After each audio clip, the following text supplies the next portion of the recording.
Proizveden da bude praktičan, štedljiv i okretan, Suzuki Avenis ruši predrasude koje ga u društvu prate zbog svojih manjih gabarita.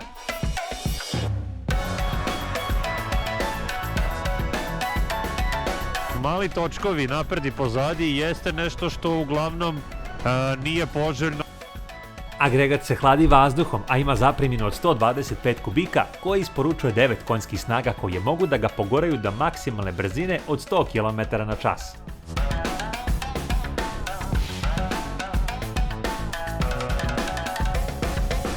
Ovo je napravljeno da bude kao neko magarence na 2 točka, da ga natrpate, da stavite na njega sve što se staviti može. Napred se kotrlja 12-inčni točak koji zaustavlja disk, a nazad je doboš koji zaustavlja 10-inčni točak podržan jednim amortizerom.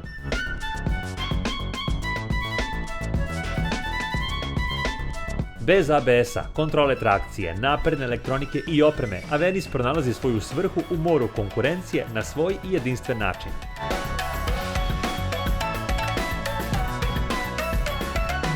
Zapremnina rezervoara je 5,2 litre uz realnu gradsku potrošnju koja se kreće između 2,5 i 2,8. Visina sedišta je 78 cm, a masa sa svim tečnostima je 106 kg.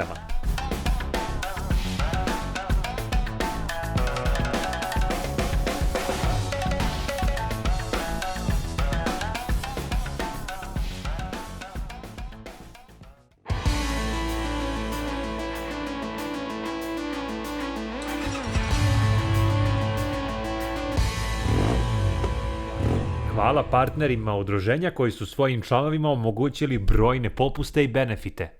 Dragi poštovaoci kanala i ljubitelji skutera, dobrodošli u vožnju Suzuki Avenisa, modela koji ima 125 kubika i koji ima nešto vrlo interesantno da nam ponudi. Na prvi pogled vrlo onako, ne mogu da kažem nesimpatičan model, ali model na kojem se ne vidi ništa što je interesantno, model koji ne pokazuje neku estetsku liniju, jednostavno na prvi pogled nekome može čak biti i odbojan njegov izgled i njegovi gabariti. Mali točkovi napred i pozadi jeste nešto što uglavnom nije poželjno na 2 točka, pogotovo ako živimo u gradu kao što je Beograd, da ima puno rupa, neravnina i tako dalje. Ali da budem veoma iskren sa vama, ja sam njemu našao nekoliko prednosti koje možda čak i taj nedostatak mogu donekle zanemariti. Ali hajdemo da krenemo od početka. Model koji zapravo i ne izgleda veći od nekog modela koji ima 50 kubika, to je tačno, koji takođe teži kao jedan model koji ima 50 kubika. Što opet može da bude neka njegova prednost, jer prosečna težina skutera koji imaju 125 kubika je negde između 120 i 140 kg, dok ova ima tu negde oko 105-110 sa svim tečnostima. Što opet sa njegovih 9 konja može da bude zanimljivo i interesantno. Poslednje što sam vozio u glavi mi je recimo jedan Sim Jetix koji ima 12 konja i koji je težak tu negde oko 135-140 kg. Ne osjećam se ništa slabije na ovom modelu, jer opet ta neka njegova kilaža u srazmeri sa njegovom snagom omogućuju ovom modelu da bude izuzetno agilan i lako upravljiv. Kada smo kod te lake upravljivosti, jeste napred je 12-ica, onako veličina točka koja odgovara jednom mopedu. Njegova upravljivost je tako dobra, on može tako dobro da vas slomi u skretanju, da to može čak da bude pomalo i opasno. Ja nisam navikao na ovako dobru upravljivost i to je nešto što može da bude velika prednost u nekom velikom gužvanjcu. Sad, kada smo kod tog nekog velikog gužvanjca, meni odmah u glavi gradovi u Indiji, u Indoneziji, Maleziji, gde njih 300 vozi u jednoj liniji. Dakle, model poput ovog je pravi hit tamo, upravo zbog te neke njegove praktičnosti, slamanja i povoznosti, gde on može da prođe kao kroz iglene uši. Naravno, to je sve deo treninga, ja se neću mnogo usuđivati da to radim, ali zaista neminovno je spomenuti da je ovo možda jedan od najupravljivijih 125-ica koju sam ja imao prilike da vozim. Sedi se kao na klupici, tu nema pogovora, to je jednostavno tako, dakle jedno sedenje, ravno sedenje, hvala lepo, doviđenja. Ono što može biti čak opet jedna mala prednost, a to je sedište koje je onako malo ravnije. I u slučaju da bi neko želeo malo više komocije, taj neko, odnosno evo u ovom slučaju ja, mogu da se pomaknem čak i malo pozadi i da to ne opterećuje mnogo moje sedenje. Jeste, možda sam tad malo pogrubim, ali ok. Sada dok stojimo, ja sa svojih 182 cm ne mogu da se oslonim sa punim stopalom na ulicu, što mi nekako godi, jer ja znam da vozim onako neki manji skuter, ali opet kada stojim na semaforu ne osjećam se mnogo malečno i mnogo nisko. A što se tiče same neke njegove komocije na punom radijusu, ja, ajde kažem da jedva dodirujem svoju butinu. Ali taj materijal tog sedišta je lep i udoban, nikad ne bih rekao. Ova zelena lampica što ste videli što se pali, o njoj ću pričati kasnije, ali ajmo da iskoristimo zadovoljstvo vožnje ovako jedne lagane 125-ice. Ja se izvinjavam na svojoj gruboj vožnji. Ide, vuče, pa to je ono o čemu sam pričao. On ima 9 konja, on je lagan kao pero, ima da vas izvuče i da vas povuče. Da, evo je ova zelena lampica, vidite da svetli. Ta lampica označava da taj agregat ima neko svoje najekonomičnije stanje. Ona sad radi jer sam ja na nekom laganom gasu, polugasu. I to znači da je tada najekonomičniji, malte ne da radi kao neki upaljač.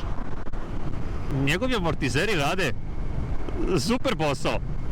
Dakle, ne skakuće, ne drči, ne zvrči, ne zvecka, ne lupka, što opet je malo teško za poverovati onako na prvu sliku. Vidi mali skuter, ovo je klimav, ovo je ovako, ovo je onako, sasvim lepo radi, lepo upija ove naše beogradske neravnine i tu nema pogovora.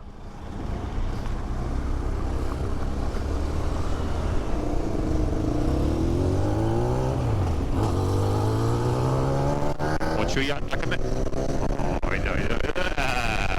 Trkam se sa pogrešnim likom. U svakom slučaju, super je za manevrisanje, startan je, može da izbije na čelu kolone, bože moj, jeste zaštita od vetra loša, kao i kod svih ovih modela koji nemaju vetrobran. Jedan vetrobran, ajde da kažem, tu neke visine možda bi sigurno i pomogao da se smanji taj vetar i pritisak na vašim grudima, ali okej, ovo ide super. Retrovizori su onako malo kao na biciklici,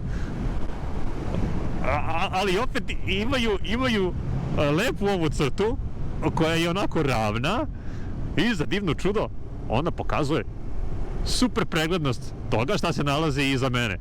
Niti manji retrovizori, a niti efikasniji. Svakako da postoje, ajde da sad pričamo i veći retrovizori. Evo jedna Peda R9 od 50 kubika ima duplo veće retrovizore, a jedan Beverly 300, odnosno 400 ima iste retrovizore kao recimo ovaj Avenis. Tako da u svemu ima neke prednosti i nečega što bi moglo biti bolje.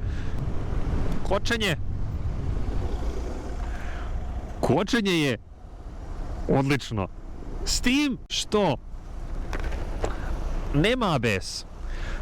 I ono što može da se desi, a to je da u slučaju da idete preko 50-60 na sat i forsirano kočite, može doći do blokiranja prednjeg, odnosno zadnjeg točka, jer oni rade kombinovano. Dakle, ako ja sada vršim pritisak na ovu pologicu, on koči i na drugoj strani. Dakle, oba točka koče podjednako, bilo šta vi stisnuli. Naprednji disk, pozadi je doboš ako se ne varam, i opet kažem, može doći do zanošenja celog motora ukoliko forsirano kočite. To svakako da nije prednost. Ono što mi kao vozači možda možemo da uradimo je da malo bolje upoznamo naš model i da shvatimo gde je ta granica kočenja. Opet, jer ukoliko dođe do forsiranog kočenja i ne daj Bože u isto vreme izbegavanja neke prepreke koja je pred vama, to može da se vrlo lako završi i padom, povredom i da ne vraćim.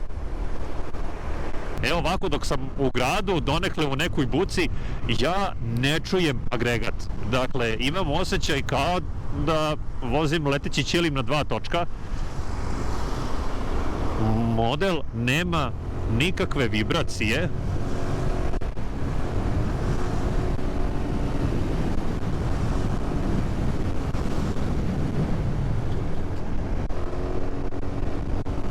Ima lep odziv na gas. I zaista nema tih problema da se on ne nosi sa jednim užurbanim gradskim saobraćajem. Divno, mislim, što i jeste poenta jedne 125-ice. Hoću opet da kažem da on nigde ne vibrira, agregat radi tiho, mekano i lepo. Vi ćete sigurno reći, Suzuki je to bato, Japanac, lepo je urađen. Ja lično volim tiše agregate, ne volim da mi nešto vibrira, da mi nešto struji, tako da ovo radi po nekim mojim standardima i kriterijumima.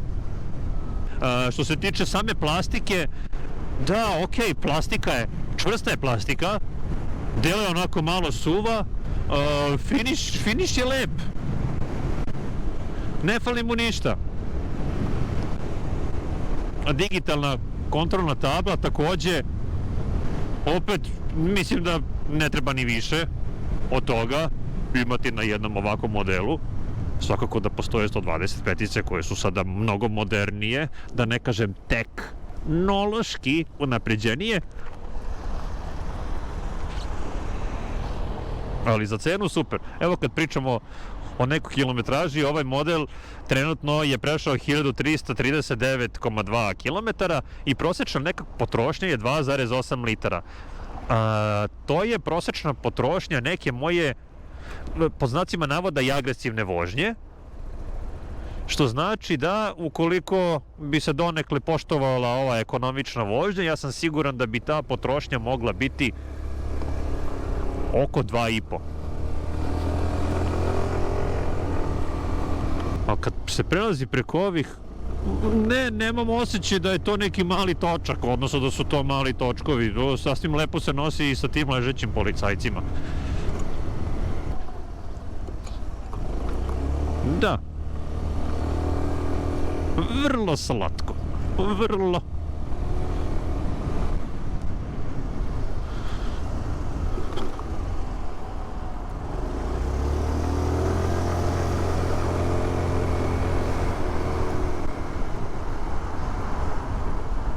Ovde može doći do gužvanjca, ajde polako, jer ova naravno da će da uđe u prvu traku, pa mislim, ne daj Bože da je ušla kako treba, ali dobro.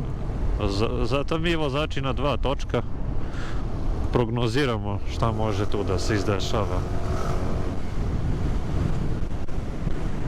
Dobro, ja sad malo vozim kao manijak, oprostite, nije mi to nešto što sam želeo da radim vozeći ovaj model, ali eto, u svakom slučaju nikad ne bih rekao da jedan ovako na prvi pogled nesimpatičan model može biti simpatičan za vožnju. Kada se zaustavlja, odnosno kada kočite, kada se ti obrtaji smanjuju, agregat se čuje onako kao da je on neka mašinčina. Dugo kratko svetlo, tu nema blicaljke. Ajde da kažem, ja volim kada ima skuter blicaljku i volim kada migavac cakće. Ali praktično sirena levo-desno nema sva 4. I hajde da kažem da su to jedine neke komande koje možda kaskaju za današnjim nekim standardima. Ali opet sa druge strane mnoge 125-ice to i nemaju. Ma ne fali mu ništa.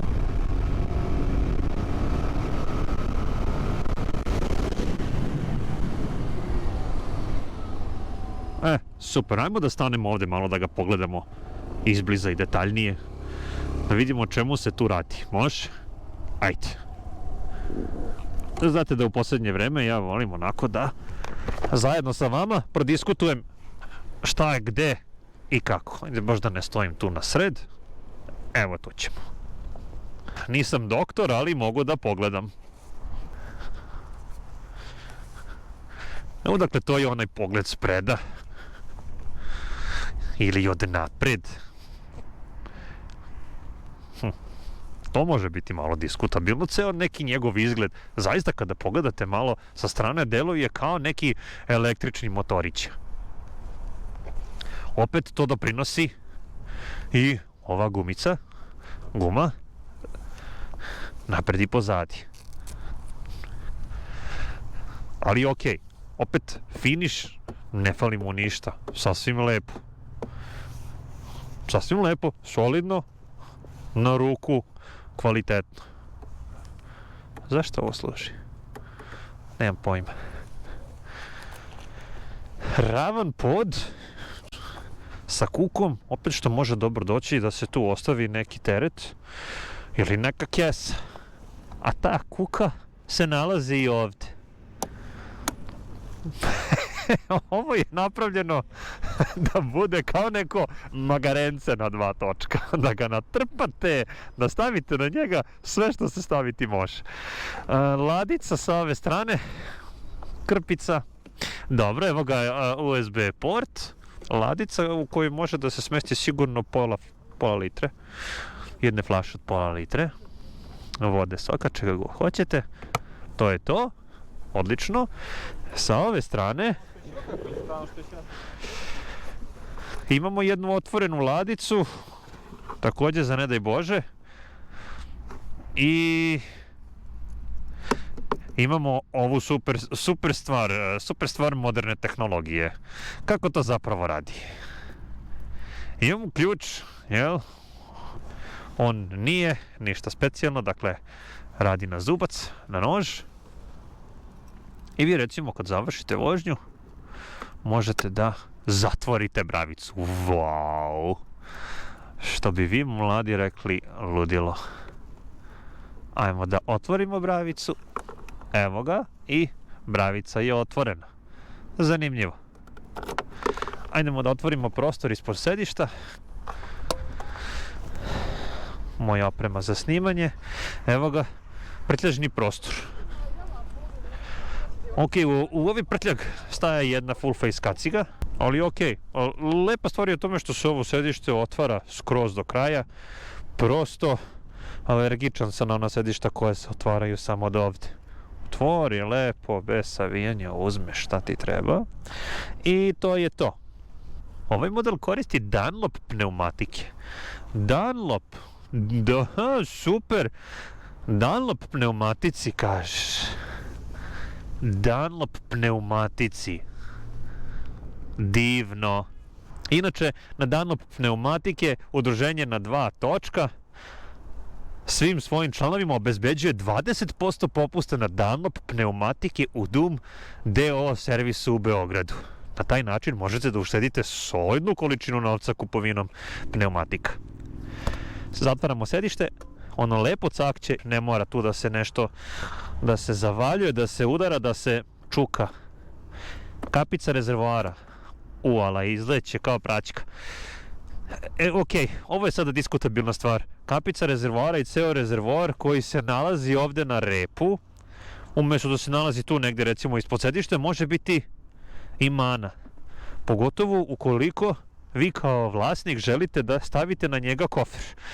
Pretpostavljam da ukoliko bi došlo do stavljanja kofera na ovom modelu, to bi moralo nekako da se izvede tako da kofer bude ovde, a da opet ovo bude pristupačno. Ne znam kako bi to izgledalo, ali to deluje onako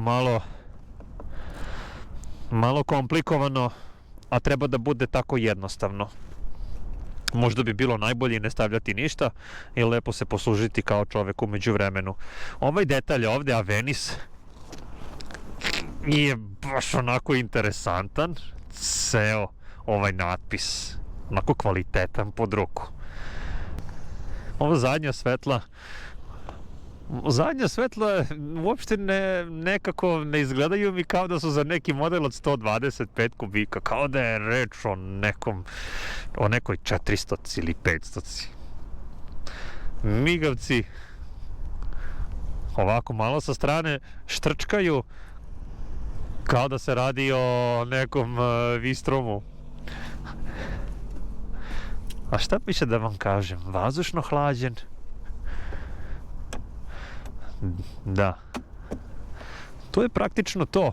Dolazimo do jednog dela ovde koji moramo da spomenemo. Kočnice potpisuje Nissin. Dakle, ista ona fabrika koja potpisuje i Hondine skutere, a takođe Nissin se, ako se ja ne varam, nalazi i na Beverlyu. Tako da možemo reći da je stvarno reč o kvalitetnom kočenju, bez obzira na to što nema ABS. Imamo i kurblu. Nismo do sad na testu nikad palili skuter na kurblu. Mislim da je došlo vreme da se kurbla. To je to. Kako lepo i mekano radi. Sad, kamera to ne može da možda snimi. Ovako kada radi o miru na štenderu, vibrira, tresucka. Onako sav se trese. Ali čim se on skine sa štendera, ništa, sve to nestaje i sve to postaje lagano. Hvala. Opa. Odlično. Dame i gospodo, Suzuki Avenis.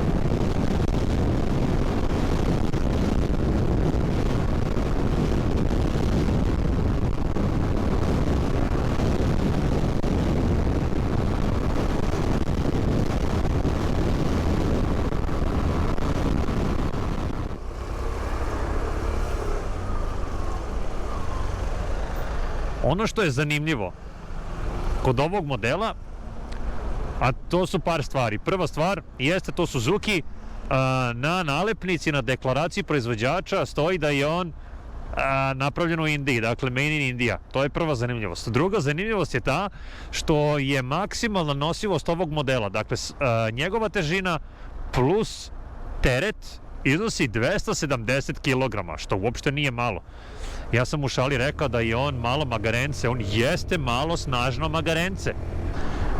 Neka njegova optimalna putna brzina je između 70 i 80 km na sat, sve preko 80 njemu ne prija. Opet mislim da je taj agregat nekako baš lepo urađen, lepo izbalansiran, ne fali mu ništa i sasvim je okej. Hajdemo dok se vozimo, uključio sam onaj režim trenutne potrošnje goriva i da vidimo eto koliko to može da ispadne na nekoj gradskoj brzinici. Evo, ovo je trenutna potrošnja. Dakle, trenutna potrošnja, mala uzbrdica, 2,5, dobro, na malo jačem gasu, 3,4, 4,4, dobro, a kada malo smanjimo gas, pali se ova eko lampica, što znači da trošimo u tom trenutku 1,5 litar. Odnosno, ajde vidimo, evo, lampica gori, trenutna potrošnja 1,8. Kada se sabere sve i oduzme, ono što je realno, a to je da jedna gradska potrošnja ovog modela, opet u nekim realnim uslovima, stani, kreni, koči, daj gas, iznosi 2,5. I to je ono što sam rekao, da je maksimalna autonomija na forsiranje ovog modela 200 km, ali kada se vama upali rezerva, to počinje vas malo da iritira i sa tim u vezi već na nekih 170 km vi trebate da sipate. Još jednom želim da vas pozovem da se učlanite u udruženje na 2 točka, udruženje koje vam nudi brojne popuste, povoljnosti kako za vas, tako i za vaš motocikl. Popusti i benefiti nalaze se u ovom trenutku na vašem ekranu. Vreme je da ja ovog mališana malo dopunim iz prostog razloga što ga vraćam nazad u salon Eurosumara. Moja vožnja sa njime je završena i želim da napunim ovaj rezervoar, iako ima polovinu sigurno pun, ali obzirom na to da će on uskoro u ruke nekog novog vlasnika, eto, ja želim da napunim ovaj rezervoar kako bi se taj neko kvalitetnije i duže odvezao kući, šta da ne. Eto, pola rezervoara, 2,23 litre. 400 dinara sam sipao u njegu. A dobro, šta fali? Ajmo. U narednom videu vidjet ćemo gostovanje našeg kolege Marka, koji nam je ustupio njegovu Honda Forzu 750. On će reći svoje iskustvo, ja ću vam preneti neki svoj prvi utisak. Takođe, uskoro nas očekuje jedno putovanje za Bitolj, gde ćemo raditi recenziju Zontesa 368K.